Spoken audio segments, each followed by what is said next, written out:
وہاں بھی سوسائٹیوں کا وہی کاروبار چل رہا ہے جو کہ رنگ روڈ کے ارد گرد جو ہے آپ کے راولپنڈی میں راولپنڈی میں جو ہے رنگ روڈ کے ارد گرد چل رہا ہے، پاکستان ٹھیک ہے نا. اور وہاں پہ صرف یہ والی ایک سوسائٹی نہیں ہے جس نے قبضہ کیا ہوا ہے لوگوں کے اوپر، غیر قانونی قبضہ کیا ہوا ہے، تمام سوسائٹیاں، اور ان میں ایک سوسائٹی وہ والی بھی ہے جن کے خلاف جو ہے اگر مظاہرہ کرتے ہوئے ان کے پر جلتے ہیں، ان کے خلاف نہیں نکلیں گے، ٹھیک ہے نا. وہاں پہ وہ سوسائٹی بھی موجود ہے، آپ سمجھ گئے ہوں گے، لوگ بھی سمجھ گئے ہوں گے، ٹھیک ہے نا. تو کہنے کا مقصد یہ کہ صرف یہ سوسائٹی نہیں تھی. اور تیسری بات یہ کہ اگر وہ مظلومین تھے جن کی زمینوں پہ قبضہ کیا گیا تھا تو اس میں پاکستان مخالف نعروں کی کہاں سے گنجائش نکل آئی تھی. اب کہنا یہ ہے ان لوگوں کا کہ جو ہے کہ اس کو جو ہے سیبوٹیج کیا گیا ہے، اس میں وہ قوم پرست لوگ شامل ہو گئے اور انہوں نے جو ہے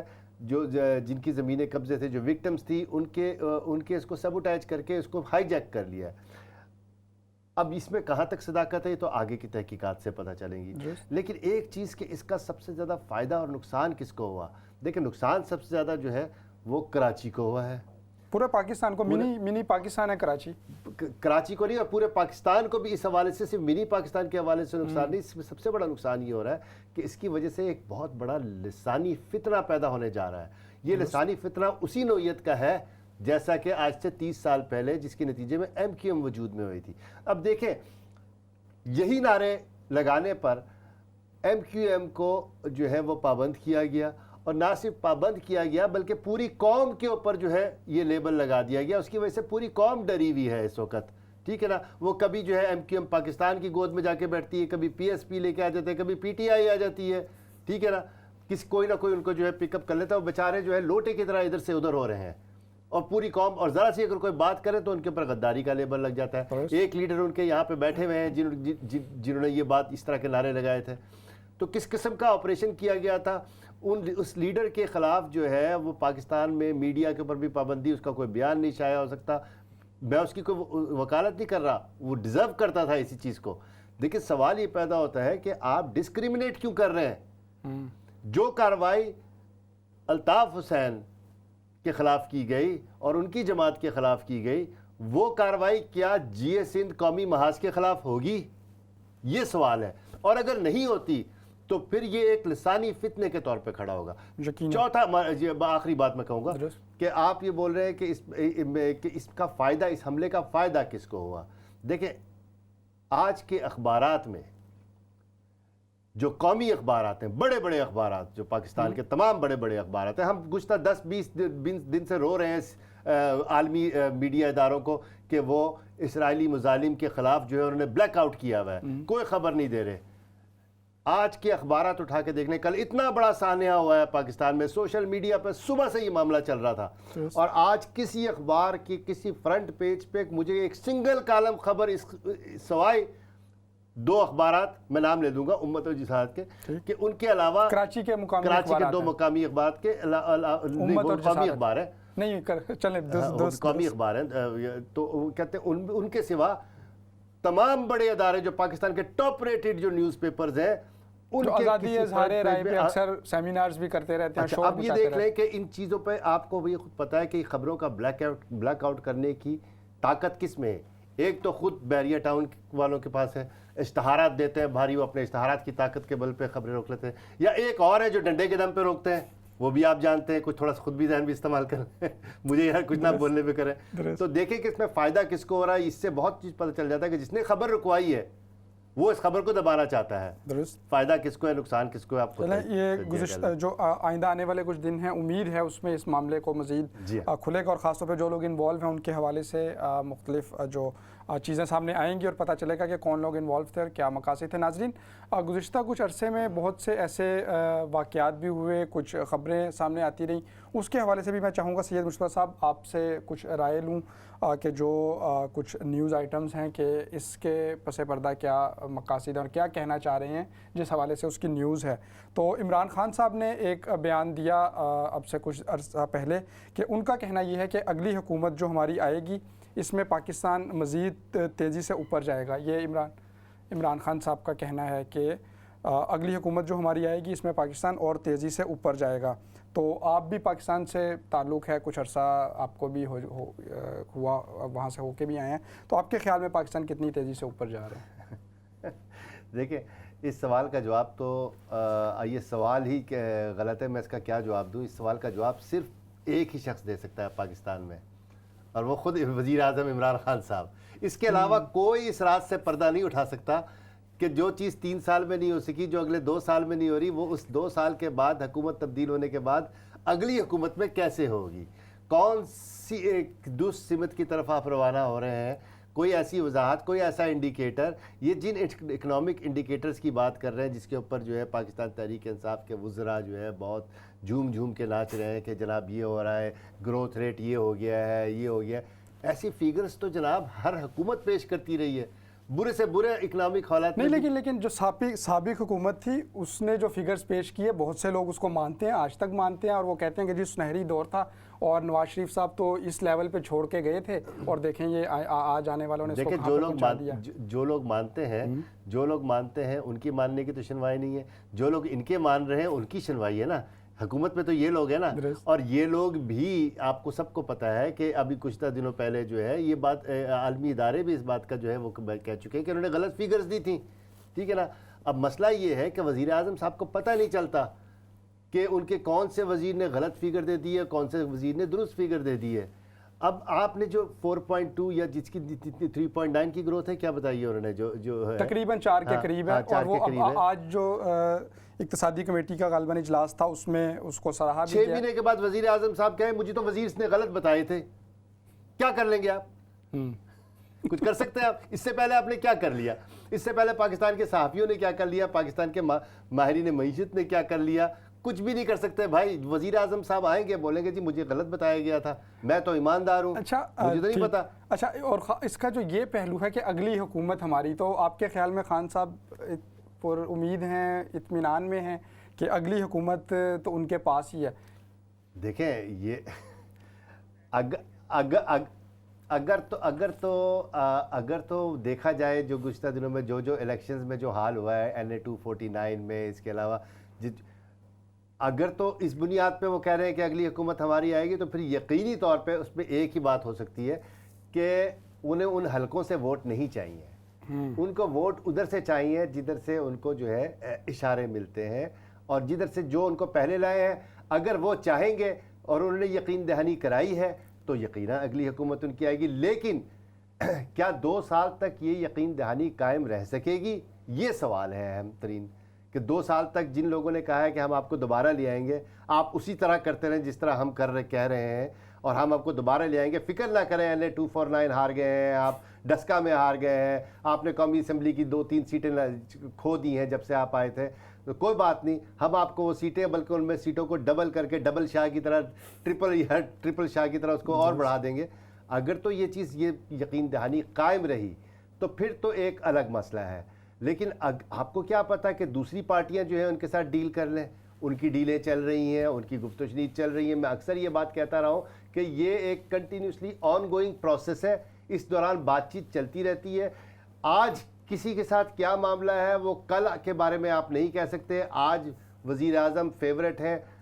کل وہی طاقتیں جو ہے وزیر اعظم کے خلاف جو ہے وہ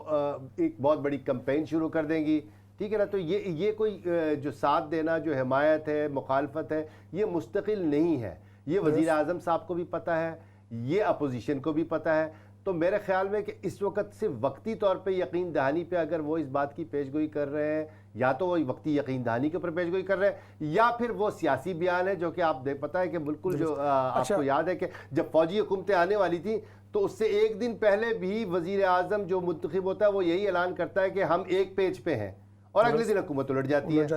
تو سید مصطفیٰ صاحب اسی سے وزیر اعظم صاحب کے حوالے سے اگر بات کریں، ایک اور بیان بھی انہوں نے دیا، اس کے مطابق ان کا کہنا تھا کہ لوگوں کو یہ تاثر دیا گیا کہ بٹن دباتے ہی نیا پاکستان جو ہے وہ سامنے آ جائے گا۔ تو آپ کے خیال میں یہ جو ان کا بیان ہے، اور خاص طور پہ وہ کس نے ان کو یہ تاثر دیا،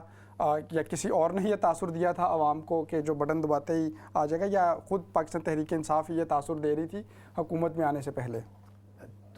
ابھی بھی تو وہ یہی تاثر دے رہے ہیں۔ ابھی جو آپ نے پہلا سوال کیا تھا اس میں کیا تھا، انہوں نے یہی کہا تھا کہ جب نئی حکومت آئے گی تو بٹن دبائیں گے تو پاکستان ترقی کرنا شروع کر دے گا، ٹھیک ہے نا۔ اگر پرانی حکومت میں بھی یہی کہتے رہے، میں یہی بات تو آپ سے عرض کر رہا ہوں کہ